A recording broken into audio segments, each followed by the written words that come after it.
Namaste. I am Gloria Grace, spiritual alignment coach who works with women entrepreneurs to clear the inner blocks keeping you stuck so you can live the life you want now. And I want to welcome you to our live edition of Live, Love, Engage, whether you're joining us live on social media or you're listening to this on your favorite podcast platform. I am so glad you're here. And if you're new, I want to welcome you especially, but if also, I really enjoy those of you who are regular subscribers, and you make my day. You really do. I'm just so grateful for each and every one of you, even if I don't know you by name. Just know that thank you. Thank you, thank you, thank you for listening and for watching. It means the world to me. All right, enough of that. Let's get into today, right? What are we talking about today? Well, we are talking about the past and how it informs our present and our future. And I was inspired for today's episode by yesterday's daily word from Unity. And whenever I do my solo episodes, I always share the Daily Word, which is a wonderful publication. It's a monthly magazine from the Unity organization. You can find it online. They mail booklets out to you. In fact, my mom used to receive them. I use it on my phone. and they send out an email too. So if you are a subscriber, you get these in the mail. Your email, I should say. Anyway, yesterday's Daily Word, which I'll share with you in a little bit, was about honoring the past and how it frees you for the future. So I wanted to talk a little bit about that. What exactly does that mean?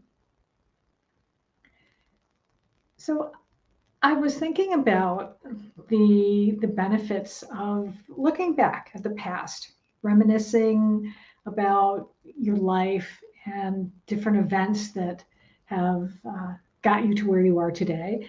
And there are some clear benefits in that, actually.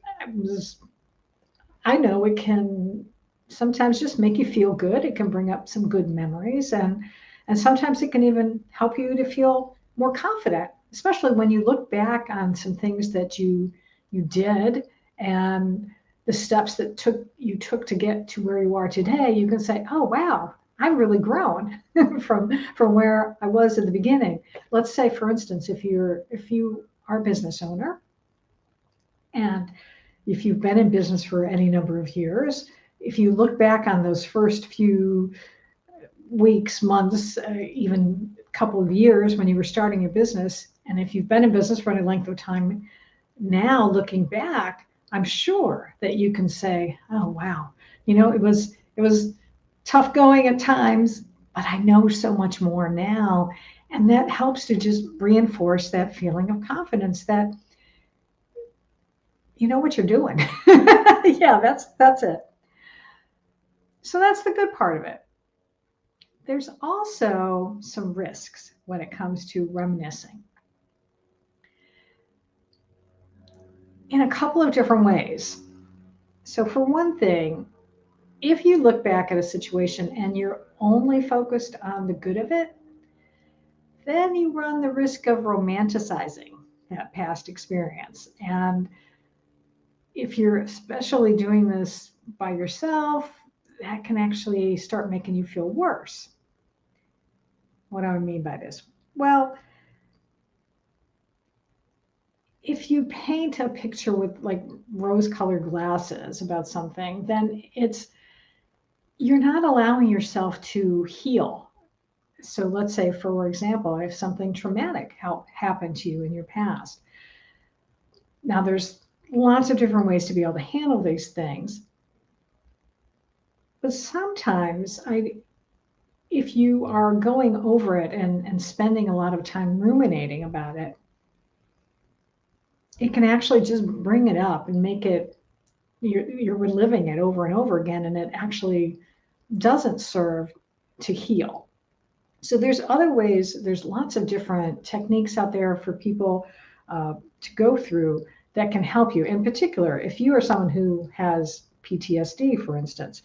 There is post-traumatic stress syndrome. In case you're not familiar with that term by now, it's one that has been talked about for decades now, I think. But there are treatments. I know EMDR is one. It's something about rapid eye movement, and there's some others that when you work with a qualified professional, they can help you in handling that trauma so that you're not continually dealing with it. Because if you know someone who's experiencing trauma and they have sometimes they'll dream about it, and that can really not disturb your sleep. It can disturb your waking hours too. And again, focusing in on things in the past, negative things in particular,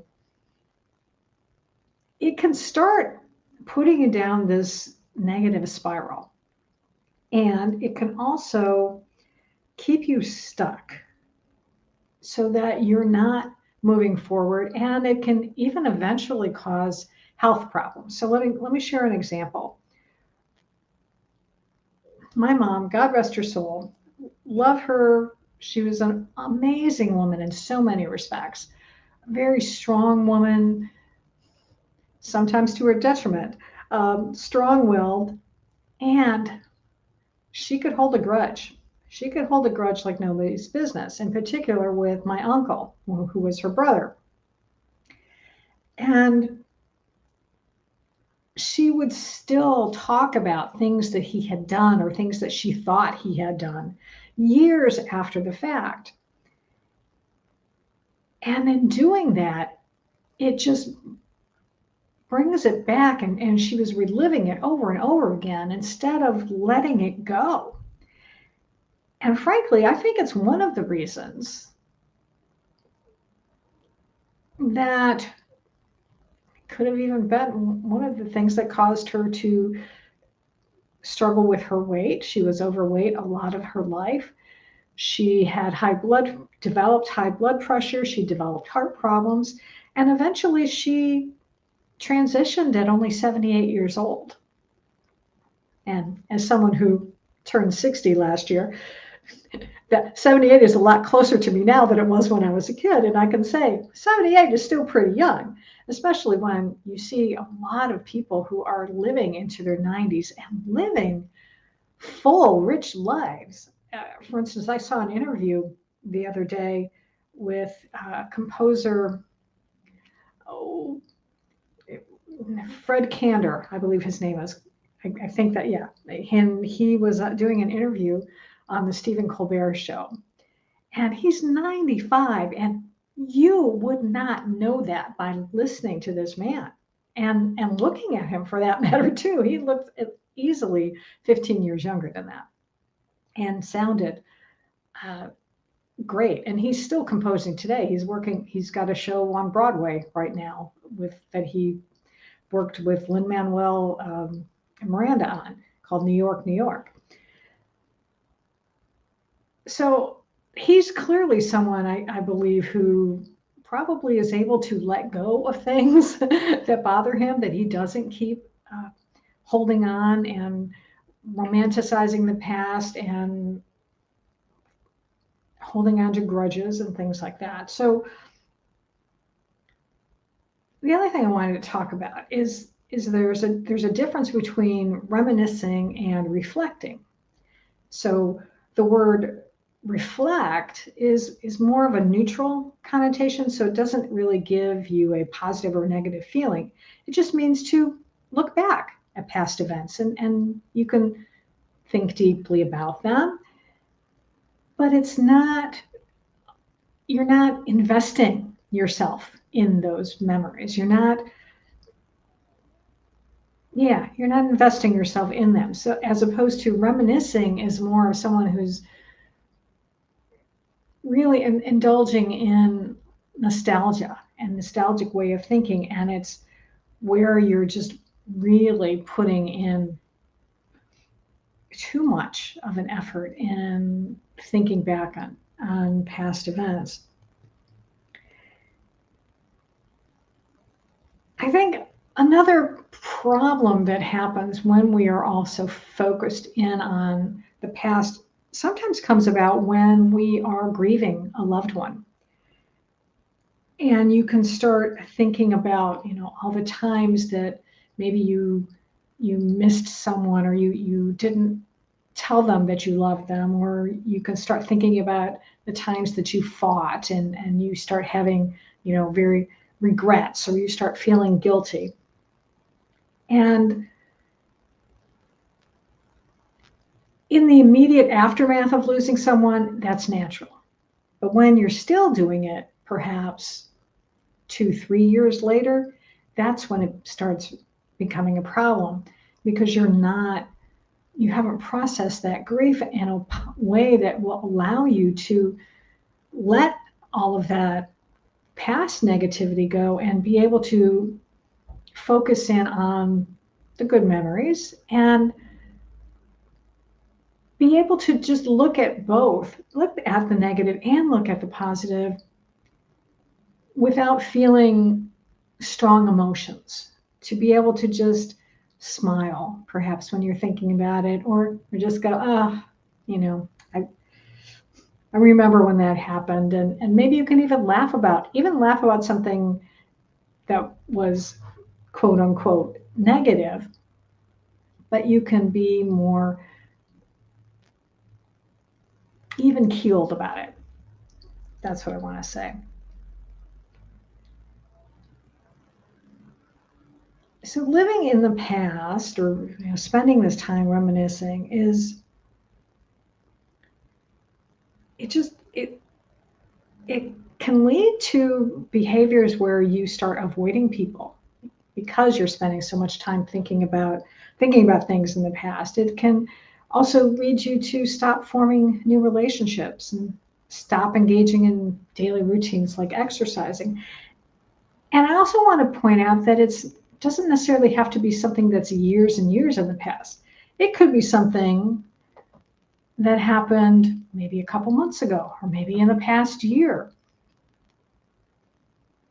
When you are spending too much time doing that, it can stir up so many negative emotions in us, and can just really lead you down a dark path. And I'm thinking of, myself, that in the past I've done some of this thinking about the past. And what's coming to me right now is even a bit of, this is, I think, part of where imposter syndrome comes about. Because imposter syndrome is where you don't feel qualified, or you feel like a fraud. And I think some of that comes, there's lots of different causes for that, but I think one of them is if you are focused too much on the past, where maybe you made a mistake in the past, or you screwed up, or somebody yelled at you for doing something, and then it shakes your confidence for doing things you want to do now. So that's, again, this idea of spending too much time focusing in on past events in your life, whether they're recent or whether they happened when you're a kid. It can really hurt your future. It really can. So the title of this episode, though, was Honoring Your Past for Future Freedom. And I think the best way to share that with you is to share yesterday's daily word. So this is from April 11th, 2023. And the word was memories. And the affirmation is, honoring my past frees me for the future. So it says, taking time to reminisce, my memories fill my awareness. Thoughts and feelings also arise, giving me insights into how I became the person I am today. I rediscover places, times, and people I have treasured, and through the power of my memories, I feel their presence come to vivid life and fill my heart. If remembering brings pain, I stay present, feeling love and gratitude for the person I used to be who carried me through tough times. I have made it through everything I encountered and have grown stronger and wiser as a result. With a grateful heart, I release all that no longer serves me today. I treasure my memories and move forward to create my future. And the scripture reading is from Job 11:16 and 17. You will forget your misery, you will remember it as waters that have passed away, and your life will be brighter than the noonday. Its darkness will be like the morning. I think the main lesson here that I want to share with you is to appreciate your past. It is to appreciate it because everything, if you're alive today, that means you survived it. Whatever happened to you in the past, you survived it and you're here right now. And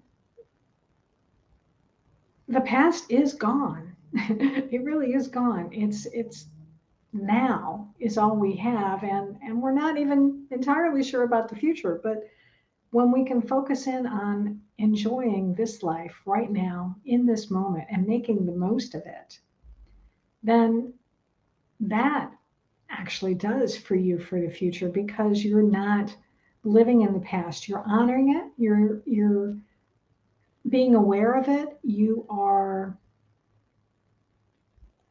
acknowledging it and releasing it. Be grateful for it. Absolutely be grateful for it. And know that today is your day to decide what you want to do with today, essentially. And let it be a good day. Yeah, let it be a good day today. You always have that power. You are the one who gets to decide how you want to live in any given moment. So I encourage you to do that. All right. I think I'm going to close out today's episode, as I usually do, by sharing a light language message with you. And for those of you who may be new or you have never heard of light language before, let me share with you a little bit about what it is. You can always find more information about it on my website.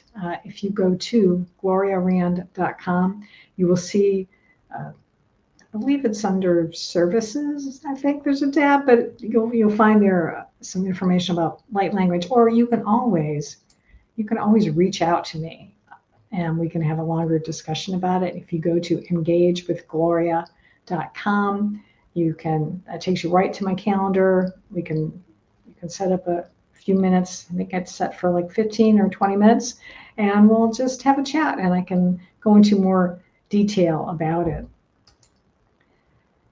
But what language is? It's a channeled message from higher realms. It is a message of love and light that your soul responds to, your heart responds to, your heart understands. It's not something that your brain, the logical part of your brain, can translate. And as an example, I speak and sing light language. There are some people who write it, but I speak and sing it, and sometimes do signing with my hands as well.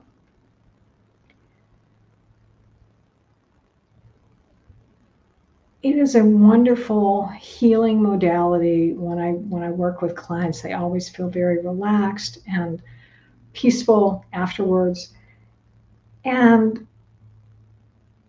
what I do is I ask for guidance. I ask for guidance from angels and archangels and galactic beings to send a message of love and light that is, when I'm doing it for myself or for a client, that's for either my soul or your soul's highest good. So that's what I'm going to do today, is to have it be a message that will be for your soul's highest good in whatever you need today, whether you do need help releasing the past so that you can be free to pursue your future with confidence and clarity. And if you are listening to this somewhere where you're driving a car, I always remind you that you will be better served if you can pause this and come back to it later. Somewhere where you can be able to just sit down and listen, sometimes even just with closed eyes, and just let the sounds that come through just wash over you.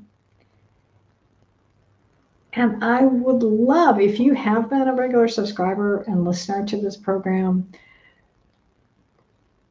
I would love to know what you think about light language, how you've experienced it. And if you want to, again, you can reach out to me on my website. You can reach out to me.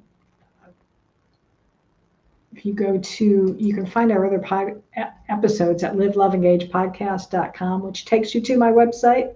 And there you can contact me and let me know, or you can even comment on one of the episodes and let me know. Because I would love to be able to hear that. All right. I'm going to share the light language with you now.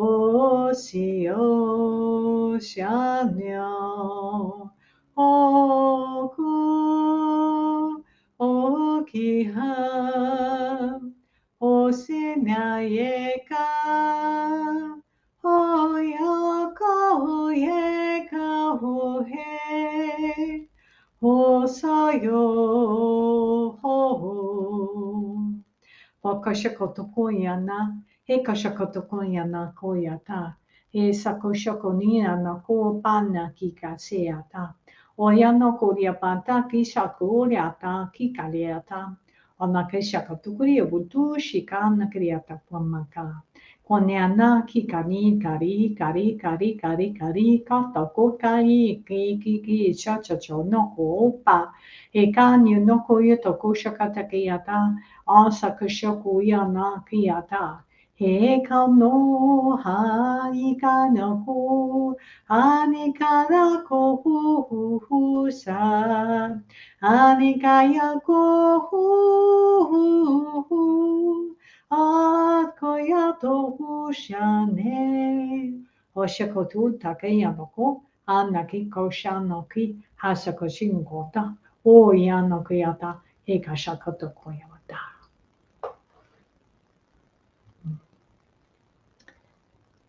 I hope you enjoyed that today. It's just a little taste. When I work with clients, I can go for 10, 15, 20 minutes sometimes. So depending on what you need in that moment. And it's a wonderful thing. It really is. I enjoy it so much. And actually, if you want to book a session with me, you can go to heal.me/Gloria and experience it for yourself. One-on-one, it's so much deeper because I will be able to talk to you and find out where you specifically need support, and then you can get that, as opposed to me just doing these short little segments on the podcast. So I encourage you to do that. Again, you can also set up a free consultation at that site as well. And we'll talk and see if this is the right thing for you. And with that, I am going to close out today's episode. And I, as always, encourage you to go out and live fully, love deeply, and engage authentically.